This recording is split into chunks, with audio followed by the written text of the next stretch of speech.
नमस्कार, आप देख रहे हैं हर खबर में हूं आपके साथ अमित शर्मा और वक्त है खबर उत्तराखंड का। उत्तराखंड के मुख्यमंत्री पुष्कर सिंह धामी ने अतिक्रमण को लेकर अधिकारियों को सख्त निर्देश जारी किए हैं। उन्होंने कहा है कि अतिक्रमण जहां भी होगा, जिस भी स्वरूप में होगा, उसे हटाया जाएगा। गौरतलब है कि वन विभाग अपनी परिधि में बने मंदिर और मज़ारों को चिन्हित कर रहा है, जिससे समय रहते क्षेत्र को अतिक्रमण मुक्त करवाया जा सके।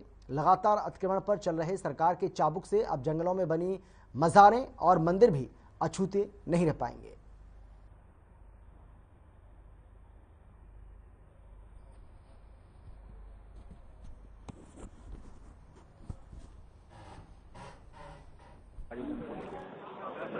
पत्रकारों का सम्मेलन निश्चित रूप से सभी पत्रकारों के लिए आपस में समन्वय करने का और एक दूसरे से मिलने का और साथ ही में प्रदेश से जुड़े हुए जो सरोकार के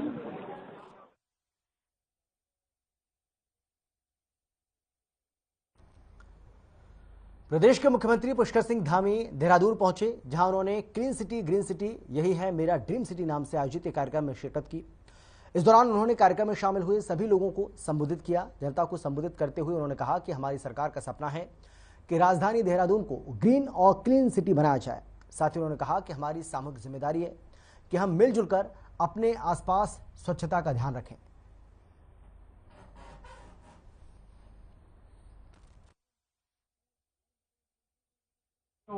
जी हरिओम चौधरी जी, डायरेक्टर। आज नगर निगम देहरादून और हमारे अन्य जो दून डिफेंस टीमर्स हैं, हमारे यहाँ के जनप्रतिनिधि हैं, माननीय विधायक जी, खजानदास जी और नगर निगम के सभी हमारे लोगों ने और जो हमारे नौनिहाल हैं, बच्चे हैं, इन सभी ने आगे आकर आज एक पहल की है, शुरू की है green city clean city Doon.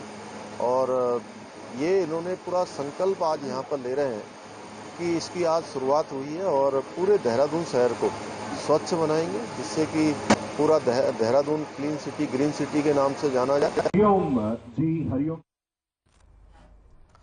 2019 में अल्मोड़ा के तत्कालिक एसडीएम की ओर से नगर पालिका से सभी मकानों के रक्षकों को जबरदस्ती जब्त किया गया था, जिसके खिलाफ पालिका ने हाईकोर्ट का दरवाजा खटखटाया था और अब कोर्ट ने मामले में सुनवाई करते हुए शहरी विकास सचिव को इसके निस्तारण और नगर पालिका से जब्त किए गए नक्शों को दोबारा लौटाने के आदेश जिला प्रशासन को दिए हैं।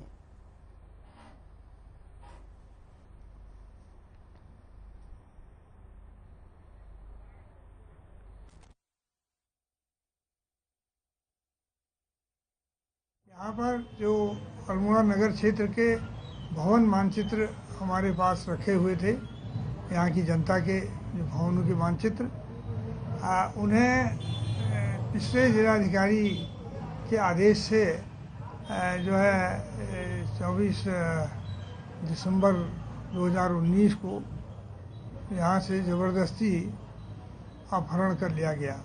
हमारे द्वारा उसका विरोध किया गया कि ये आपके अधिकार क्षेत्र से बाहर की बात है, लेकिन वो नहीं माने। फिर उसके बाद ये मामला हमने माननीय न्यायालय में प्रस्तुत किया। माननीय न्यायालय ने सचिव महोदय शहरी विकास को आदेश किया कि इसमें आप निर्णय लें। सचिव शहरी विकास ने आदेश दिया कि जिलाधिकारी नगर पालिका के कार्यों में हस्तक्षेप नहीं कर सकते हैं, केवल उसी स्थिति में हस्तक्षेप हो सकता है जब किसी का जीवन संकट में हो।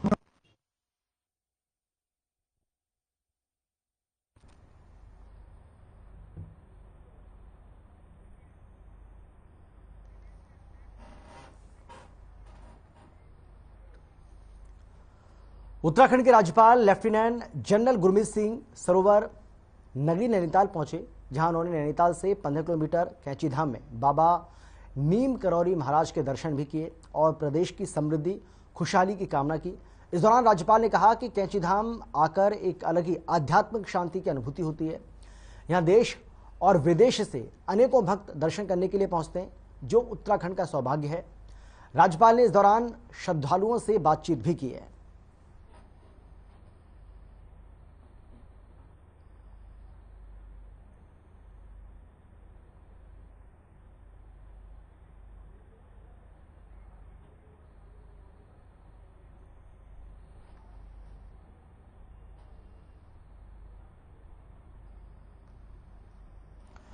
केंद्र सरकार के 8 साल पूरा होने पर बीजेपी की तरफ से कई कार्यक्रम आयोजित किए जा रहे हैं और इसी कड़ी में हरिद्वार में भी भारत सेवा आश्रम में गरीब कल्याण सम्मेलन कार्यक्रम का आयोजन किया गया, जिसमें सांसद रमेश पोखरियाल निशंक और प्रदेश के कैबिनेट मंत्री धन सिंह रावत समेत कई बीजेपी के नेता शामिल हुए।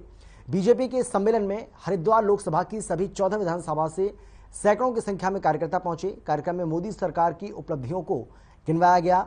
इस दौरान सांसद रमेश पोखरियाल निशंक ने कहा कि केंद्र की मोदी सरकार गरीब के भले के लिए काम कर रही है।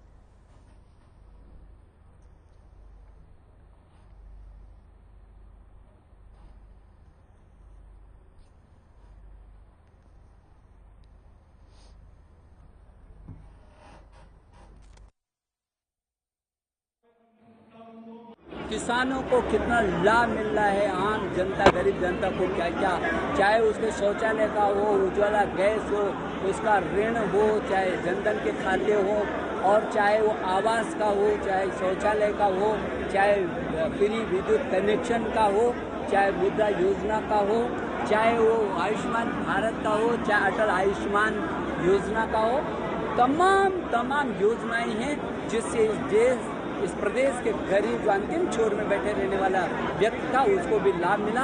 और इसलिए हम अपने प्रधानमंत्री जी का आभार प्रकट करना चाहते हैं। मोदी सरकार के 8 साल पूरे होने पे एक सुशासन गरीब कल्याण का कार्यक्रम आयोजित किया गया और उसमें हमारे लोकप्रिय माननीय सांसद जी, हमारे सभी विधायक और जितने लाभार्थी थे उनको आज यहाँ पे पार्टी के द्वारा बुलाया गया था और भव्य कार्यक्रम हुआ। और मैं कह सकता हूँ कि आज़ाद भारत में जितना काम हमारे प्रधानमंत्री जी ने गरीबों के लिए किया है आज तक के इतिहास में कभी नहीं हुआ है।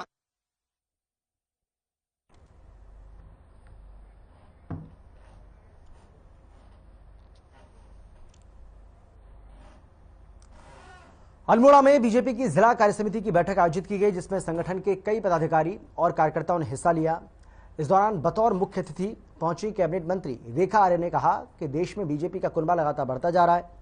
कार्यकर्ताओं की मेहनत की बदौलत बीजेपी पूरे विश्व में सबसे बड़ी पार्टी बनकर उभरी है। साथ ही मंत्री ने कहा कि कार्य समिति की बैठक के माध्यम से संगठन की मजबूती पर चर्चा की जा रही है। इतना ही नहीं, समर्पित कार्यकर्ताओं का कद बढ़ाने को लेकर भी चर्चा की जाएगी।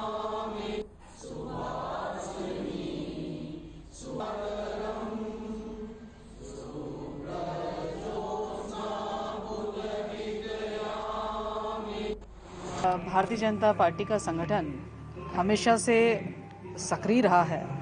जब हमारे जनप्रतिनिधि 2 हुआ करते थे और आज हमारे जनप्रतिनिधि केंद्र में 302 से लेकर राज्यसभा में 100 से ऊपर की संख्या में हम लोग हैं, तो संगठन निरंतर अपना काम करता रहा है, जिसका प्रतिफल है कि आज हम इतनी बड़ी संख्या में कह सकते हैं देश का नेतृत्व के अलावा पूरे विश्व भर में जो है भारतीय जनता सबसे बड़ी पार्टी के रूप में स्थापित है। तो ये संगठन के निरंतर कार्य है और इससे पहले राष्ट्रीय कार्य समिति हुई थी, उससे बीच में प्रदेश कार्य समिति हुई।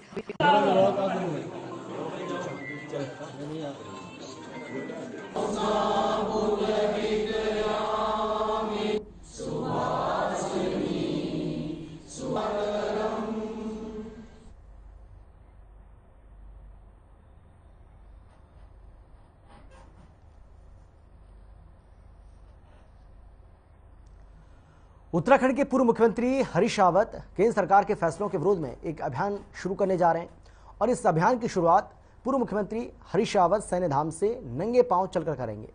दरअसल हरीश रावत ने सोशल मीडिया पर एक वीडियो जारी किया है और इस वीडियो में यह कहा गया है कि केंद्र सरकार के जिस फैसले का लाखों लोग विरोध कर रहे हैं, ऐसे फैसलों का वो भी विरोध करेंगे। बताया जा रहा है कि इस अभियान में 70 साल से ज्यादा उम्र वाले लोगों को शामिल किया जाएगा।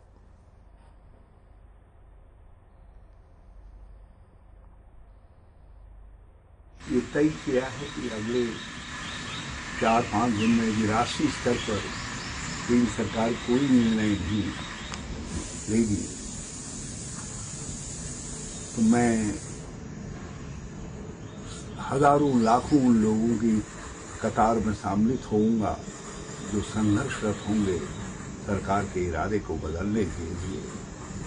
और अपने उसी क्रम में मैं एक गैर राजनीतिक अभियान अपने सैन्य धामों से, जहां सैन्य स्मारक हैं, वहां से प्रारंभ करूंगा।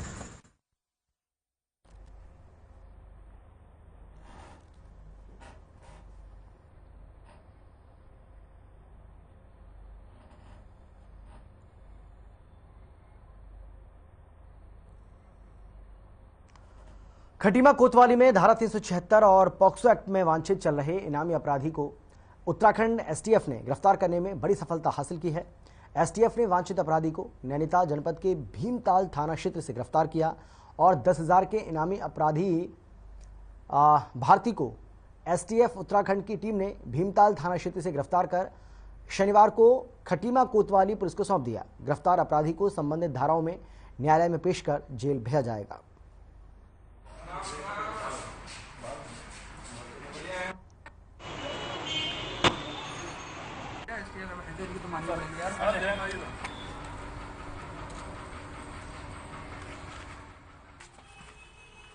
खटीमा में पंजीकृत एफआईआर नंबर 227/2020 में धारा 363, 366, 376 आईपीसी व 5/6 पॉक्सो एक्ट में एक अभियुक्त था करण भारती, पिता का नाम सियाराम, निवासी अलवाड़ा बीसलपुर पीलीभीत।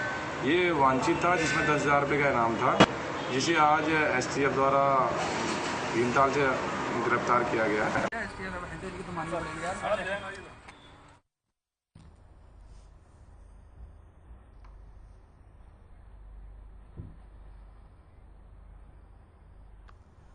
और अब खबर है ऋषिकेश से, जहां कोतवाली क्षेत्र में बुजुर्ग से चेन स्नैचिंग और बाइक चोरी करने वाले शातिर बदमाश को एसओजी की टीम ने गिरफ्तार किया है। वहीं गिरफ्तार आरोपी के कब्जे से छीनी गई चेन, एक स्कूटी और एक बाइक बरामद हुई है। पुलिस और एसओजी देहात की टीम ने आरोपी को उस समय गिरफ्तार कर लिया जब वो एक नई वारदात को अंजाम देने के लिए चोरी की बाइक से रायवाला थाना क्षेत्र में जा रहा था। आपको बता दें कि आरोपी पहले भी चोरी, मारपीट और अवैध रूप से हथियार रखने के आरोप में जेल जा चुका है। आरोपी का नाम हैप्पी है और वाल्मीकि बस्ती का रहने वाला है। पुलिस सभी मामलों में आरोपी के खिलाफ मुकदमा दर्ज कर पूछताछ में जुट गई है।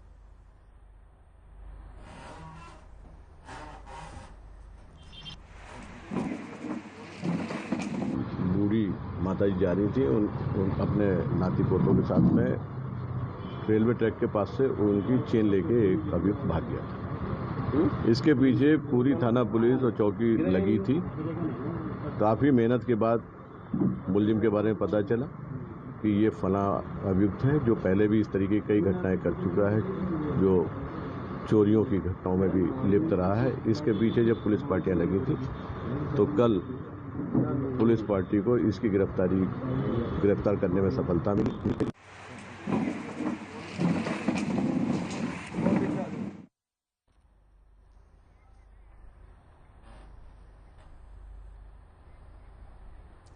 और अब खबर है रामनगर से, जहां एसडीएम अशोक जोशी ने जनता की समस्याओं को सुना। दरअसल राजस्व और वित्तीय तहसील सभागार में एक शिविर का आयोजन किया गया, जहां 30 से ज्यादा लोगों ने अपनी समस्याएं एसडीएम अशोक जोशी से साझा की।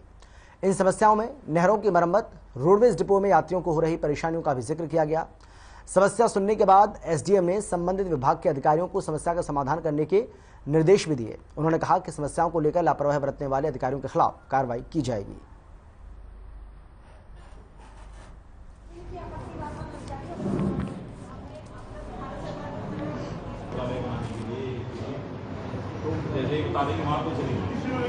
तीस लोगों की अभी शिकायतें आई हैं। कई मतलब अलग अलग टाइप की हैं। रोडवेज, बस स्टेशन में यूटिलिटी जो पब्लिक के लिए जो सुविधाएं होनी चाहिए उसके संबंध में है। कुछ लोगों की अपनी भूमि के दाखिल खारिज के संबंध में है। कुछ कोर्ट के मामले हैं।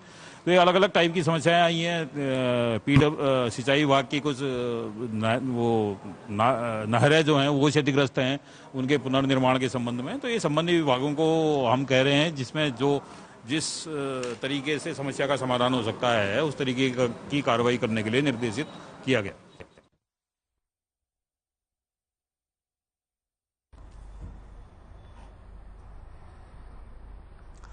चमोली के पोखरी देवर गांव की अगर हम बात करें,